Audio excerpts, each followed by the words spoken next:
Pernah nggak sih ngerasa jadi dewasa sekarang tuh ribet banget? Kalau iya, kamu nggak sendirian. Hari ini kita bakal bongkar panduan praktis buat menghadapi dunia modern yang serba nggak pasti ini dengan ide-ide dari bukunya Edson Castro. Kutipan ini benar-benar nusuk ya. Dulu mungkin orang bisa santai, ikutin alur aja. Tapi zaman sekarang, beda banget. Kerjaan stabil seumur hidup, udah kayak mitos. Bisa beli rumah, makin hari makin susah. Bahkan ijazah S1 pun bukan lagi tiket emas. Intinya, punya rencana itu bukan lagi pilihan. Tapi, yaitu satu-satunya cara kita buat bertahan. Oke, kita akan bedah semuanya jadi 4 bagian. Pertama, kita lihat kenapa sih rasanya jadi dewasa makin berat di janji yang patah. Terus kita langsung masuk ke solusinya di panduan finansial, dan juga pentingnya hubungan di faktor manusia. Nah yang terakhir, kita bakal fokus gimana caranya bikin definisi sukses versi kamu sendiri di rencana pribadi Anda. Yuk, kita mulai dari akarnya dulu. Kalau kamu sering ngerasa jalur jadi dewasa yang diceritain orang tua kita kok kayaknya udah nggak relevan lagi, perasaan kamu itu valid banget. Dan ini alasannya. Coba deh kita bandingin.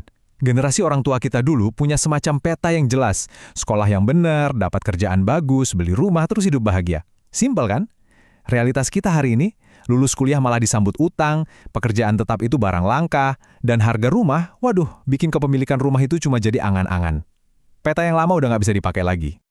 Dan angka ini jadi bukti nyatanya 137%. Itu kenaikan jumlah anak muda umur 25-34 tahun yang masih tinggal bareng orang tuanya, cuma dalam waktu 10 tahun. Ini bukan soal mereka malas loh. Ini cerminan dari tantangan ekonomi yang kita semua hadapi bareng-bareng. Saking umumnya fenomena ini, sampai ada namanya generasi kangguru. Mirip bayi kangguru yang nyaman di kantong ibunya, banyak dari kita yang terpaksa tinggal lebih lama di rumah karena ya kondisi ekonominya nggak memungkinkan. Nah, setelah kita paham masalahnya, yuk kita cari jalan keluarnya. Oke, cukup bahas masalahnya. Sekarang, gimana caranya kita bisa mandiri di tengah situasi kayak gini?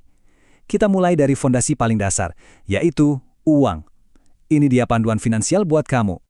Aturan pertama ini mungkin kedengarannya sepele, tapi ini krusial banget. Kenapa? Karena bayar bunga itu cara paling buruk buat menghabiskan uang. Coba bayangin, kamu nggak dapat barang, nggak dapat jasa, nggak dapat apa-apa, cuma buang-buang duit, murni karena telat bayar. Aturan kedua, sama pentingnya. Jangan pernah belanja pakai uang yang belum kamu pegang. Titik. Selama uangnya belum masuk ke rekening, anggap aja uang itu fana. Belum ada. Ngandelin gaji bulan depan atau proyek yang katanya mau cair, itu resep paling jitu buat terjerat utang. Dan kalau kita ngomongin utang, ada satu biang keladi utamanya. Kartu kredit. Inilah penyebab nomor 1 utang rumah tangga. Godaannya emang besar, limitnya tinggi, bayar minimumnya kelihatan kecil.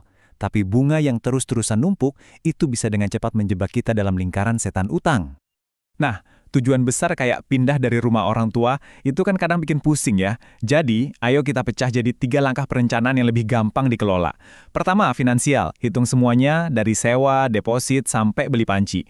Kedua, emosional. Siap-siap ya, karena tinggal sendiri itu di awal bisa terasa sepi banget. Dan ketiga, praktis. Belajar masak, bersih-bersih, dan siapin barang-barang penting. Mandiri secara finansial itu penting banget, tapi kita nggak hidup sendirian. Pilar berikutnya adalah soal aset kita yang paling berharga, yang nggak bisa diukur pakai uang, yaitu orang-orang di sekitar kita.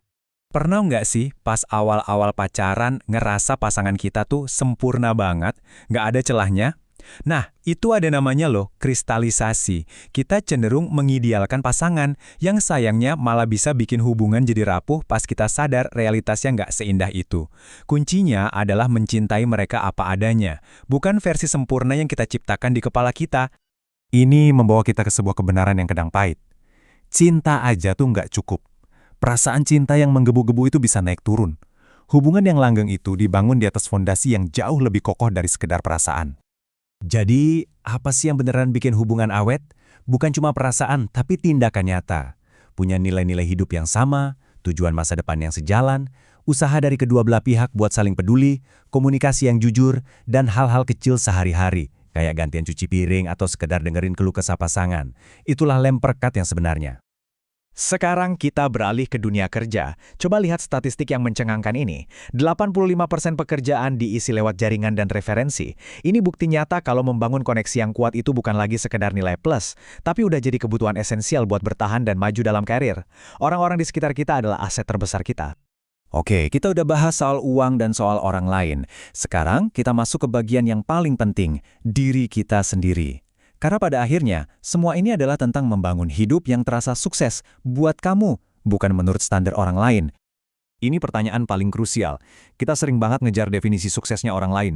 Punya mobil mewah, jabatan tinggi. Padahal bisa jadi sukses yang sejati itu adalah menikmati prosesnya, bukan cuma soal sampai di garis finish. Jadi coba deh, tanya ke dalam diri sendiri, apa sih arti sukses yang sesungguhnya buat gue?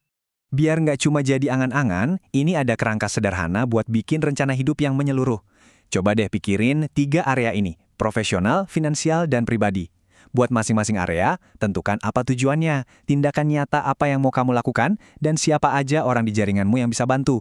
Ini cara praktis buat ngubah mimpi jadi rencana yang bisa dikerjakan.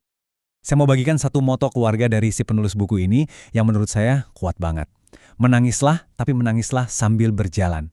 Pesannya dalam sekali, mengakui rasa sakit itu nggak apa-apa, merasa sedih itu manusiawi, tapi jangan sampai itu membuatmu berhenti melangkah, terus bergerak maju walau cuma satu langkah kecil. Dan kita sampai di penutup. Poin utamanya adalah, punya rencana itu sangat penting, tapi kemampuan untuk beradaptasi saat hidup melempar kejutan itu sama pentingnya. Rencana memberi kita arah, tapi hidup itu sendiri adalah tentang berani mengambil langkah kecil berikutnya, bahkan saat semuanya nggak berjalan sesuai harapan. Jadi pertanyaannya sekarang, apa langkah kecilmu selanjutnya?